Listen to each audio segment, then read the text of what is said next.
querido, querida, Shalom, muito bem-vindo, sejam todos vocês ao Estudando a Bíblia.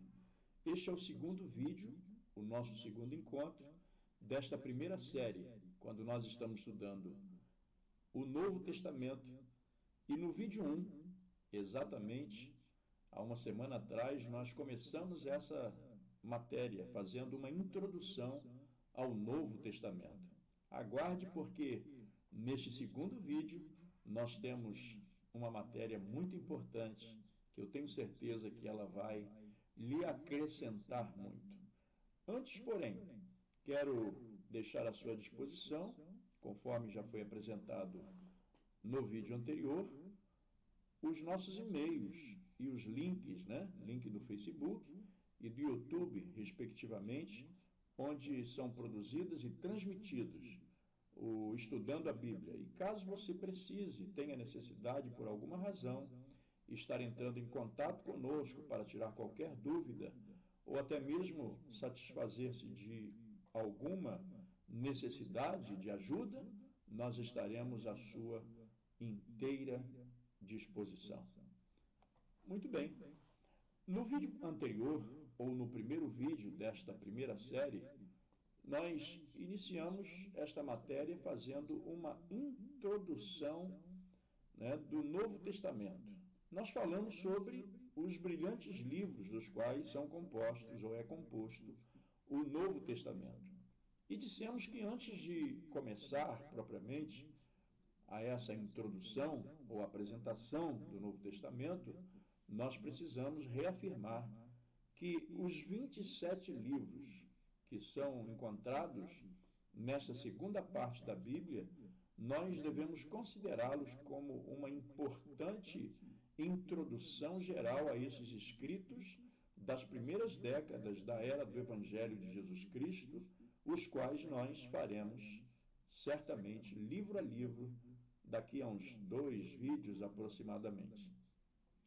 E nós dissemos também que o Antigo Testamento, enquanto reúne livros escritos ao longo de mais de 1000 anos, que contam a história do povo de Deus desde a Antiguidade, o Novo Testamento se limita aos eventos de apenas um século e todos os seus livros foram escritos até o fim do 1º século depois de Cristo.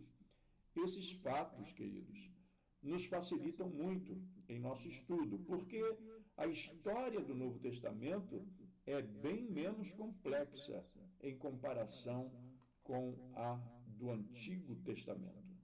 Nós queremos que você seja de forma abençoado, com todas essas informações que já foram dadas concernentes ao Novo Testamento, porque, doravante, nós vamos falar sobre o que é ou o que são sinóticos, o conhecimento a respeito deste assunto importante, ou seja, a respeito dos livros sinóticos que a Bíblia contém, e saber o significado de sinóticos e por que eles são considerados sinóticos, é de fundamental importância para qualquer estudante em academia teológica ou qualquer estudante de institutos teológicos, seminaristas, iniciantes ao ministério, enfim. Muito bem. Você sabe o que são evangelhos sinóticos? Aliás, você sabe o que significa sinótico? Bom, os evangelhos sinóticos ou evangelhos sinóticos são aqueles que narram a vida e o ministério de Jesus Cristo sob o mesmo ponto de vista. Essa talvez seja a definição fundamental para que você possa explicar o que é ou o que são sinóticos. Portanto, sinóticos são aqueles livros que tratam do mesmo ponto de vista os assuntos. Assim também podemos olhar para os livros ou evangelhos de Mateus, Marcos e Lucas, que são os primeiros 3 livros do Novo Testamento. Nós sabemos que os evangelhos, na sua totalidade, eles são 4, e também são históricos, porque eles narram da biografia, da história biográfica a respeito de Jesus. Assim, os evangelhos de Mateus, Marcos e Lucas, eles são chamados evangelhos sinóticos. Uma vez que já sabemos o que significam sinóticos, nós vamos concluir que Mateus, Marcos e Lucas, eles tratam de assuntos sob o mesmo ponto de vista. O termo sinótico significa visão conjunta, no sentido de expressar a mesma visão sobre algo. Esse termo é formado pela junção dos gregos, dos termos gregos sim, que significa junto com, e o termo ótico, que significa visão. Logo, nós temos aí a composição do sim ótico ou sinótico. Portanto, o significado da palavra sinótico indica perfeitamente as características dos 3 evangelhos, ou os 3 primeiros livros do Novo Testamento, que são assim denominados. Uma leitura simples dos 3 primeiros livros do Novo Testamento, ou seja, Mateus, Marcos e Lucas, nos revela a forma com que eles são compartilhados, ou como eles compartilham a mesma perspectiva da história registrada. O conteúdo dos evangelhos sinóticos, como foi dito, os evangelhos de Mateus, Marcos e Lucas, fornecem uma narrativa que tem muito em comum. Mateus e Lucas, por exemplo, iniciam seus registros apresentando a genealogia de Jesus e a narrativa do seu nascimento. Depois, os 3 evangelhos sinóticos falam sobre o ministério de João Batista. Eles apresentam o profeta como sendo aquele de quem as Escrituras falam e que seria o responsável por preparar o caminho do Messias. Os evangelhos sinóticos também relatam o batismo e a tentação de Jesus no deserto. Tudo isso ocorreu antes do início do seu ministério público e faz parte da primeira seção desses livros, que são os livros de Mateus, Marcos e Lucas. Em seguida, ao registrar o ministério do Senhor Jesus, os evangelhos sinóticos se concentram principalmente nos eventos ocorridos na Galileia. Eles registram os ensinos de nosso Senhor e os milagres realizados por ele. Os evangelhos sinóticos também mostram o Mestre sempre acompanhado de seus discípulos, percorrendo vários lugares. Muitas das vezes, ele estava cercado por multidões que ouviam seus discursos e de opositores que se apresentavam ou são apresentados nas Escrituras, de opositores mesmo, e os seus objetivos era poder calarem Jesus. Esses opositores são apresentados como religiosos, líderes religiosos da época, especialmente os escribas e os fariseus. Muitos de seus discursos se deram por meio de parábolas. Muitos dos discursos de Jesus se deram por meio de parábolas. Saiba por que Jesus falava por parábolas. O clímax de toda a narrativa também é apresentado de forma muito semelhante nos evangelhos sinóticos. Os 3 primeiros evangelhos retratam a viagem de que Jesus fez a Jerusalém. Eles descrevem os eventos que marcaram a Semana da Paixão e dão destaque ao sermão profético de Jesus sobre o fim dos tempos e a instituição da ceia. As semelhanças dos evangelhos sinóticos, uma estimativa, por exemplo, aproximada, indica que Marcos possui cerca de 90% de seu material similar em relação a Mateus e Lucas. Quase 60% do conteúdo de Mateus são encontrados nos outros sinóticos. Por último, Lucas possui aproximadamente 40% de conteúdo em comum com Mateus e Marcos. Essa estimativa, querido, indica que os evangelhos de Mateus, Marcos e Lucas possuem 10, 40 e 60%, respectivamente, de conteúdo exclusivo que não aparece em outros sinóticos.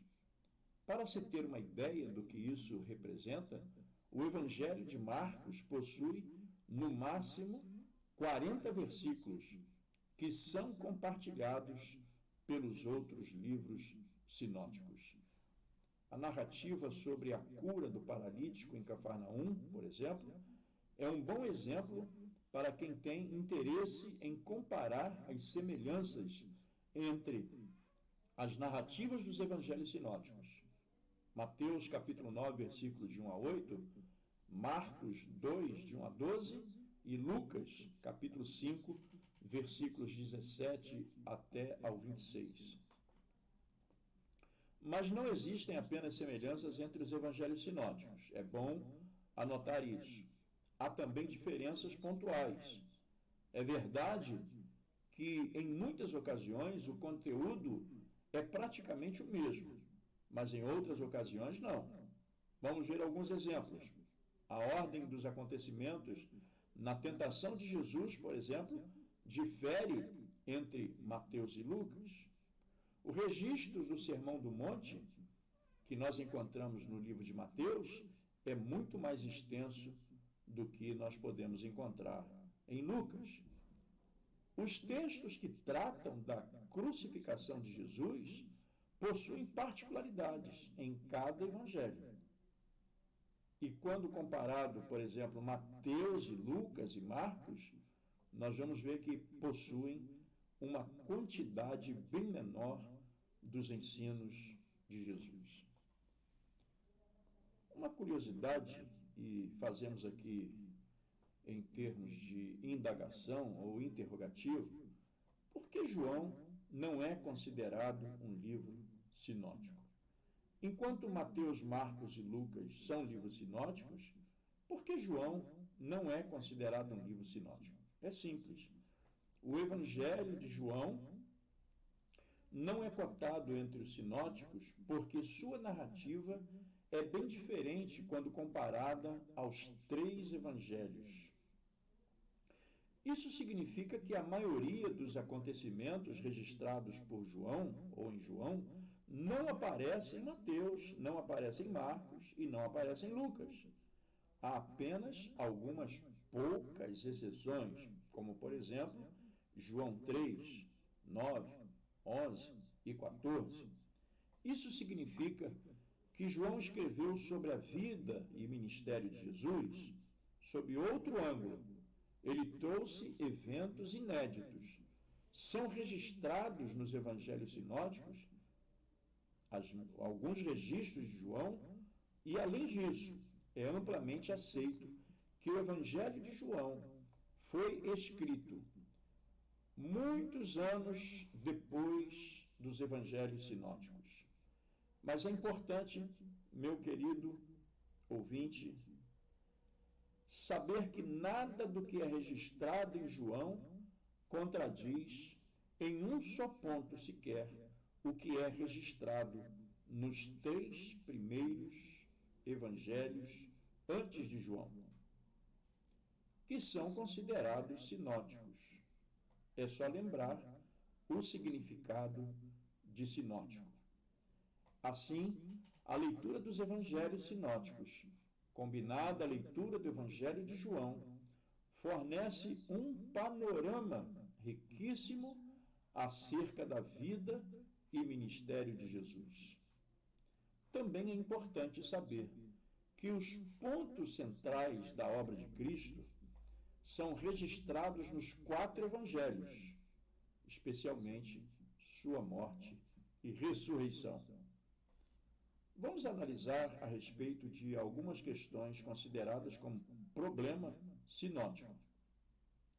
Falando de problema sinótico, como vimos uma comparação detalhada entre os evangelhos sinóticos, que você já sabe quais são, não revelará apenas semelhanças, mas também algumas diferenças. A discussão sobre as semelhanças e as diferenças fez com que surgisse o problema dos sinóticos. Do ponto de vista literário, esse problema levanta as seguintes questões. Primeiro, qual é a origem dos evangelhos sinóticos? Segundo, eles surgiram independentemente uns dos outros, ou será que seus autores fizeram uso dos textos uns dos outros? Terceiro, caso isso tenha ocorrido, até que ponto eles usaram o material uns dos outros como fonte? E, em quarto lugar, além disso, será que os autores utilizaram outros materiais? Não é nada fácil responder tais questionamentos, confesso. Se for admitido que os autores dos evangelhos sinóticos usaram as obras uns dos outros, isso explica boa parte das semelhanças entre eles. Mas, por outro lado, essa condição torna as diferenças entre eles muito intrigantes.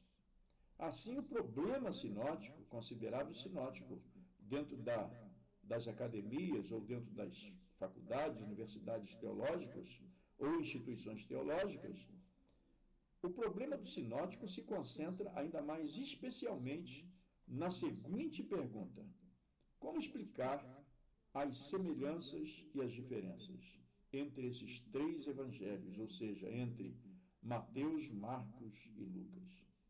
Essa pergunta fica ainda mais complicada quando nós entendemos que os relatos acerca do ministério de Jesus constituem simplesmente uma seleção.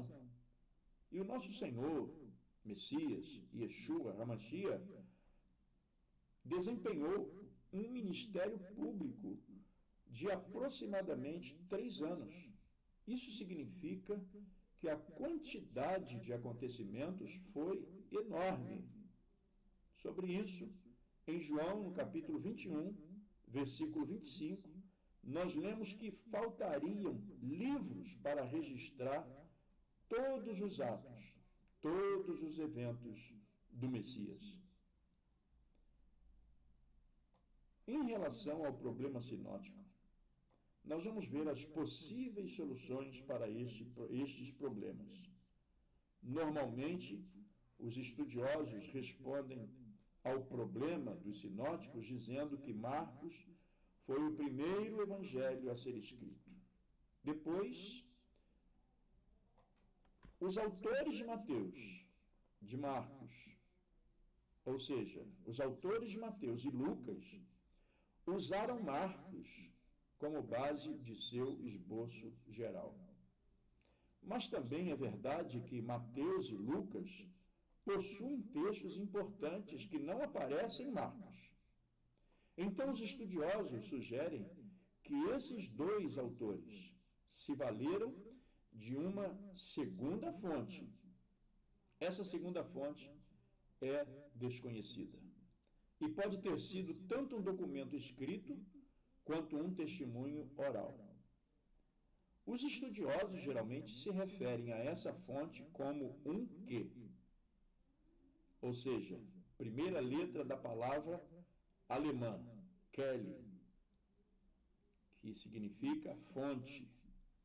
Essa possibilidade é chamada de teoria das duas fontes, ou hipótese de dois documentos. Mas a teoria das duas fontes também não é capaz de explicar todos os questionamentos relacionados à origem dos evangelhos sinóticos. Por isso, alguns estudiosos argumentam que Mateus foi o primeiro evangelho a ser escrito. Outros, por sua vez, sugerem que Lucas foi o primeiro dos sinóticos. E ainda há aqueles que minimizam essa discussão. Eles apontam para uma possível tradição oral muito sólida que antecedeu o surgimento dos evangelhos sinóticos. Seja como for, obviamente, Mateus e Lucas tiveram acesso às informações que são pertinentes apenas aos seus respectivos evangelhos. Apesar das dificuldades, a maioria dos estudiosos adota a teoria das duas fontes como a melhor solução para o problema sinótico. Além disso, querido, as especulações sobre a origem, a composição dos evangelhos sinóticos possuem um limite. Elas não podem questionar a influência e a inspiração do Espírito Santo na composição dos sinóticos. Foi ele quem inspirou, foi o Espírito Santo quem supervisionou e controlou todo esse processo de origem e composição.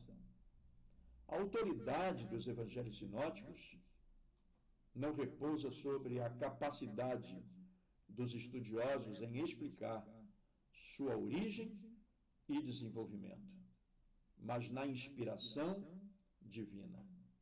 Que coisa tremendamente importante, pontos importantes, históricos, uma matéria tremendamente maravilhosa para que você possa saber que valerá a pena você ouvir novamente este vídeo, tantas quantas vezes forem necessárias, porque são informações de grandíssimos ou de grandíssimo valor para qualquer obreiro, para qualquer pesquisador, para qualquer seminarista estudioso da palavra de Deus.